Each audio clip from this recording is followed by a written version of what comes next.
Hey everyone, and welcome back to my channel. And in this video, we're going to be ranking the MCU characters based on how powerful they are. And I'm back with my brother. Hi. So yeah, let's get right into it. Well, before we get into it, this is MCU related.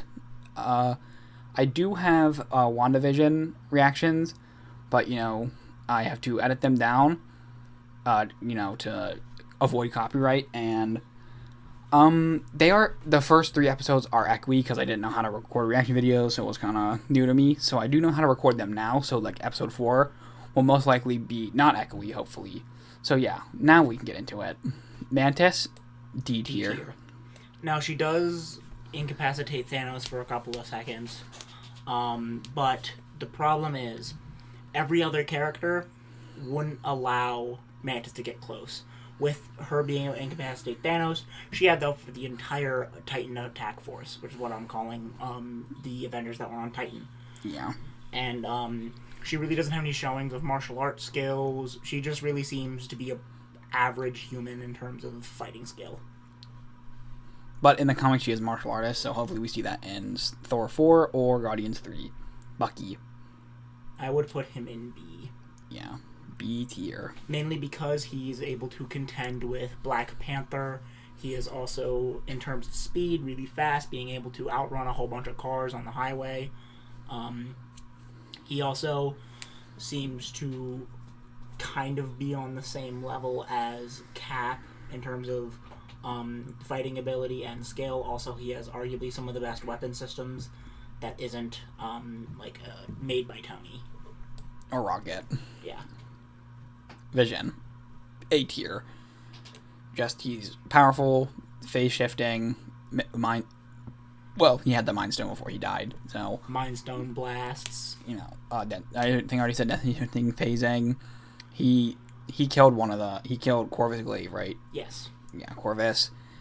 While he was injured, by the way, because his Corvus Glaive's sword could cut through him while he was phasing. Mm-hmm. So while he was injured, killed a member of the Black Order, Which is extremely impressive. Yeah.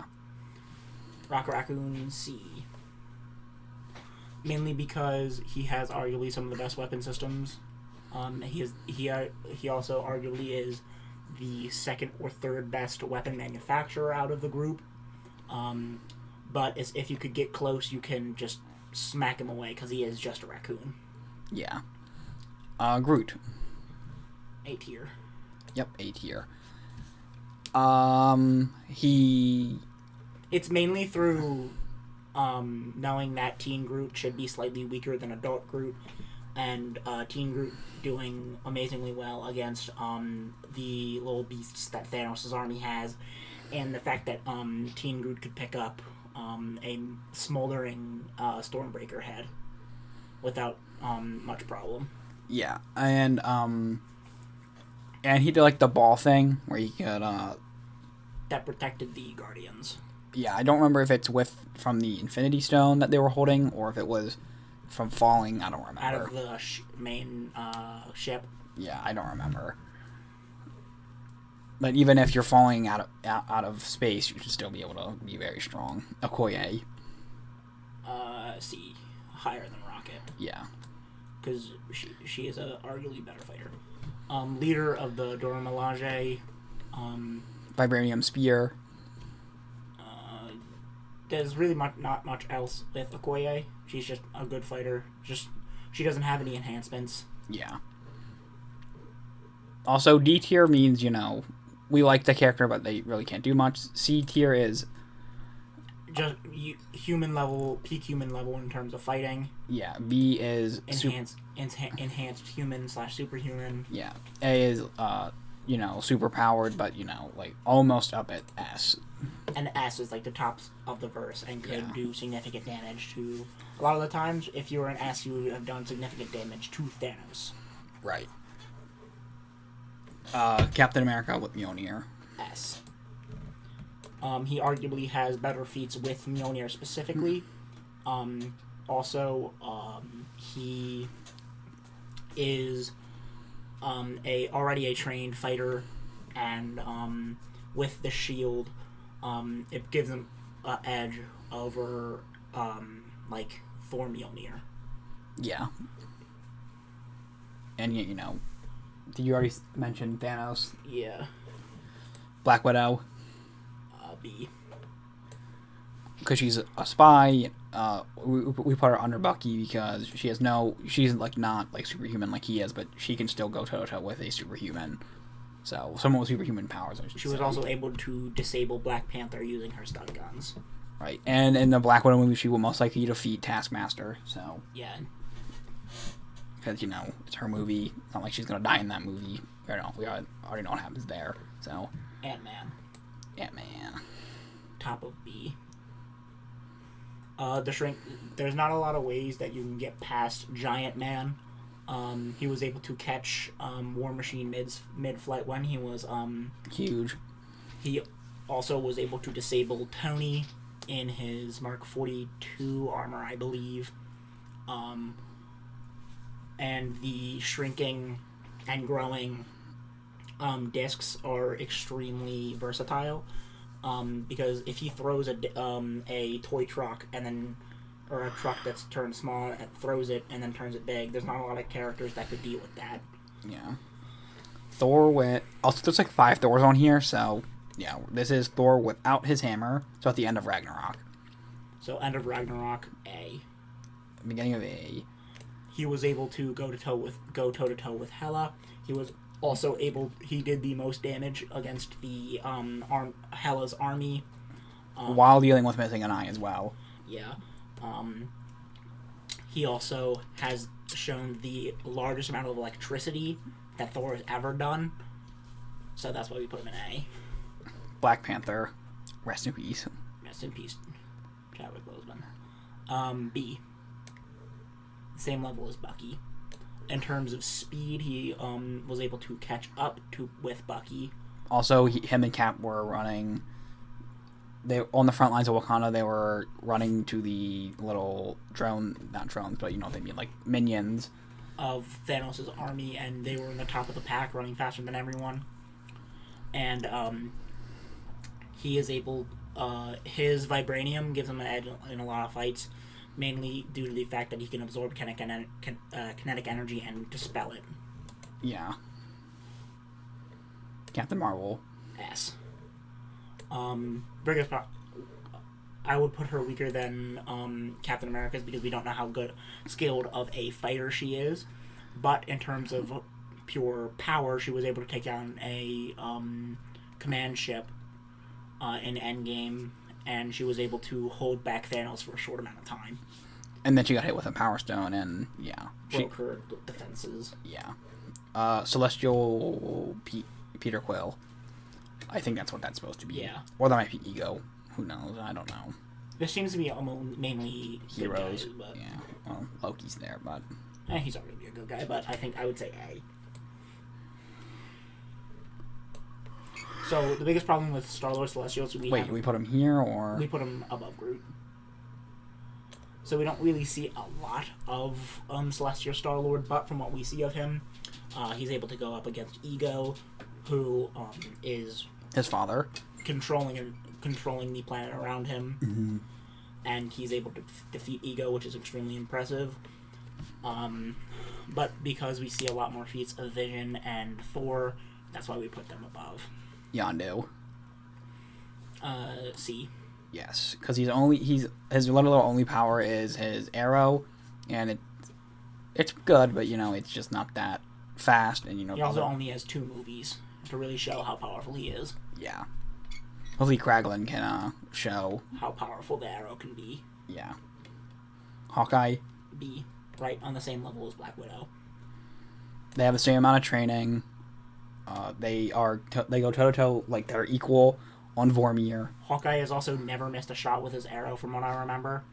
Yeah, he says that in a Civil War. Yeah, and he also was able to defeat the entire Yakuza and then beat the Yakuza boss by himself with only his sword. Yeah, so, and a bunch of Yakuza goons as well. Yeah. Doctor Strange. S. Above Captain Marvel. Oops. Even without the Time Stone, his power is extremely impressive. mainly because he was able to whip up that whirlpool to stop the water from rushing in, and he should be stronger than the Ancient One. Because she The says it Ancient One literally herself. states it herself, and the Ancient One was able to create that weird mirror dimension thing in Doctor Strange. We'll get to that later. Right? Yeah, she's right there. Drax. C. No, we put him above Rocket because he's got superhuman strength. But all he really does in the second, like the two other times we see him besides Guardians 1 is just stabby. Yeah. He doesn't really do much, so hopefully in Guardians 3 we can actually see him be super strong again. Yeah. Or wait, should we put her up?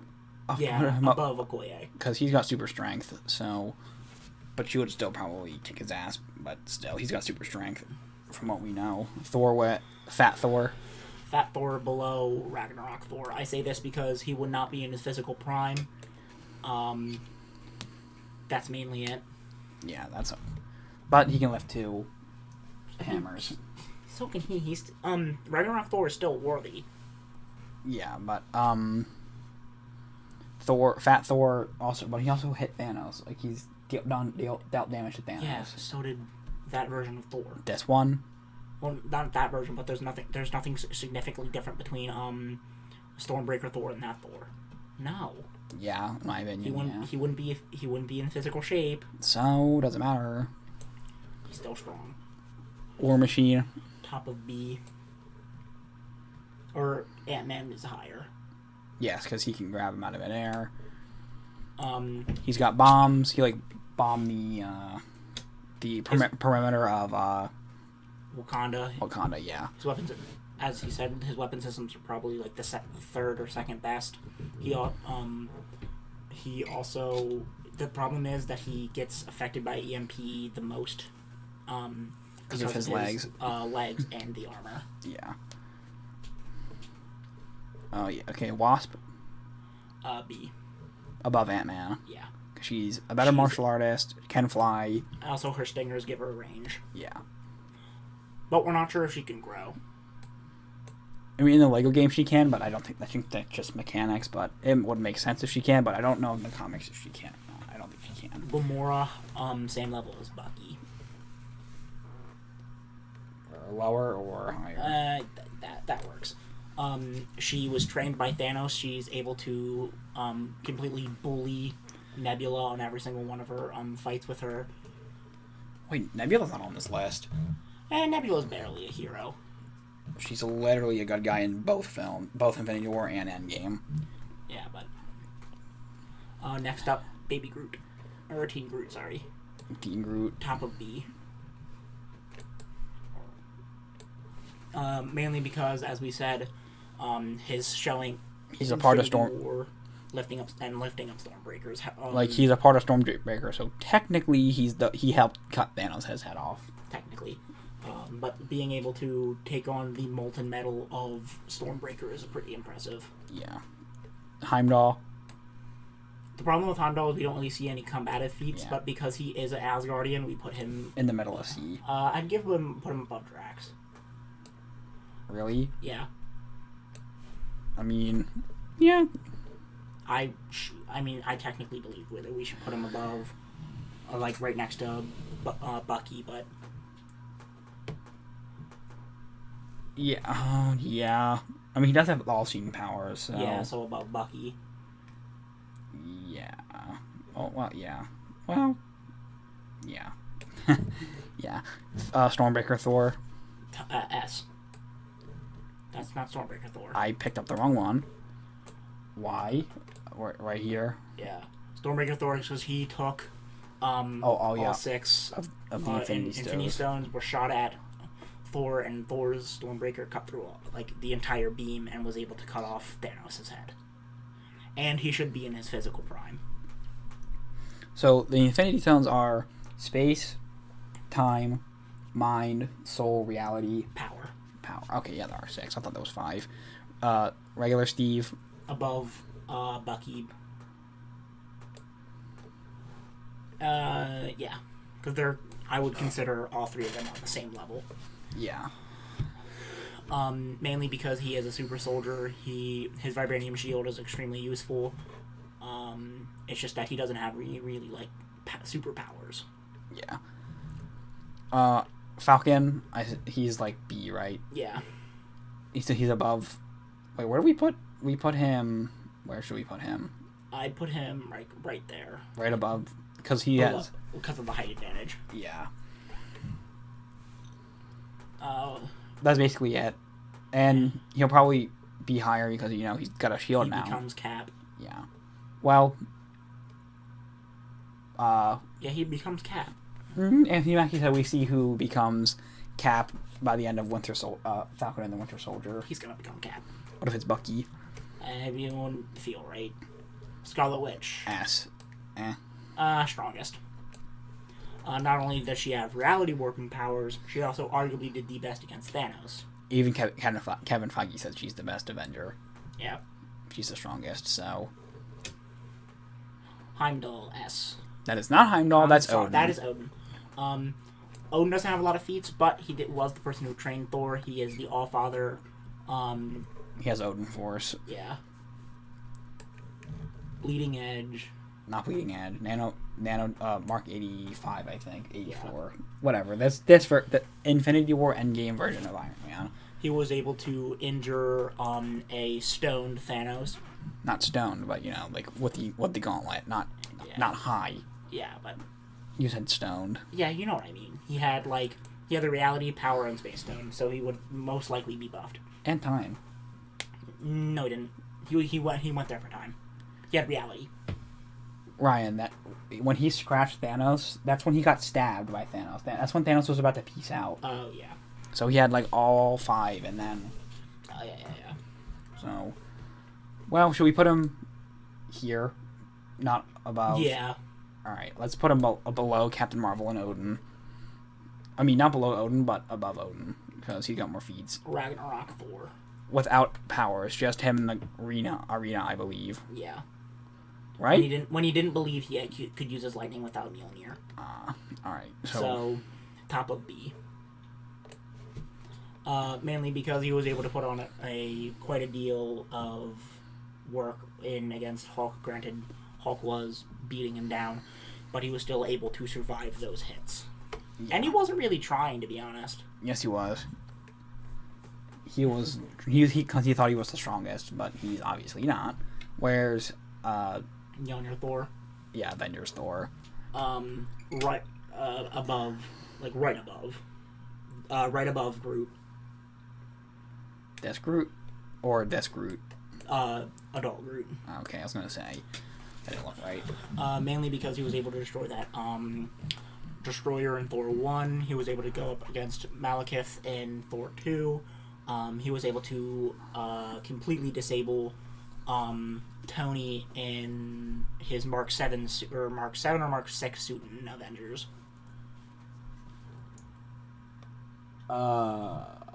6. 7 is the one that he gets when he's falling, so yeah. 6. Next, Professor Hulk. Below... I'm putting him above...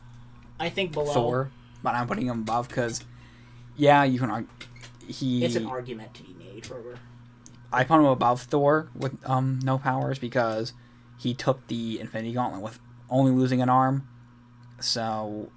But he argued it's because he's got powers, his gamma radiation, but again, that's why he can...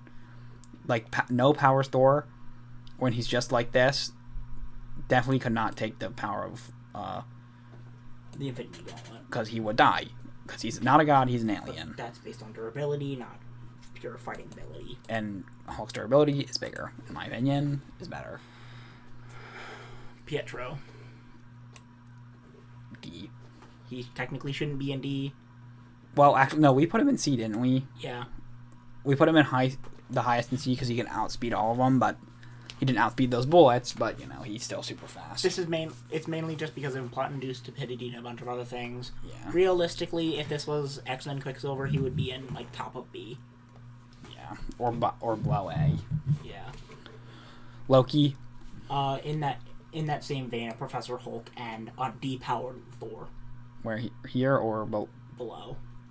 Yeah. Mainly because his trickery gives him an edge in a lot of these fights. He is an Asgardian. He was trained by Odin as well. And he's just, like, he shows a lot of the similar feats of depowered Thor. Yeah. Shuri, we put her above. Okay. Quicksilver, because Sonic Disruptions usually take care of speedsters. Yeah, in a lot of fights. But if this was like on intellect, we would put her obviously an S. But we really don't have that many feats for her because we only uses her like weapons, and we don't really see her a lot. She only uses her weapons in like the end of Black Panther, and then like 2 seconds in Infinity War. So Spider-Man, I'd put him above Wasp. Yeah, because of the hallway scene in Far From Home. Far From Home. While he's closing his eyes as well, being able to short all of those image inducers that have guns. So his speed is immeasurable. Not immeasurable, it's higher than bullets. He can dodge bullets without looking. He also pulled in that ferry by himself, or not. He kept it from falling over. He also lifted up that ceiling that fell on him in Homecoming. He also caught that truck, I think. No, it's like an airplane ramp, like where you walk onto the airplane. Yeah. In Civil War. Yeah. And the height advantage gives him an edge above these people. Well, Cap could throw his thing, and but Star-Lord. Put him low B.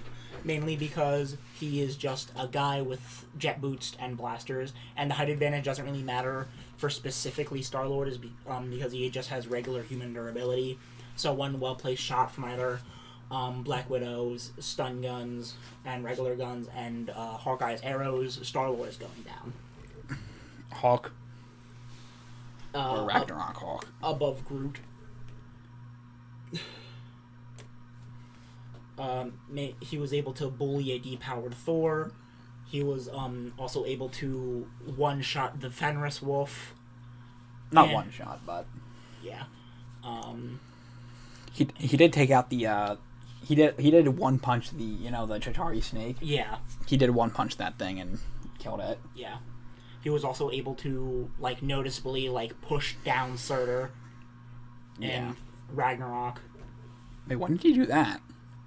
He jumped at it, and then he jumps back, and he's like, Thor's like, no, this is the one time you do not smash. And that's right. Big monster. Oh, yeah, that thing.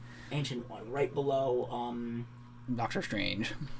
Because she flat out admits that Stephen Strange is a better magician than her. But she does create the giant mirror dimension. She also is the Sorcerer Supreme.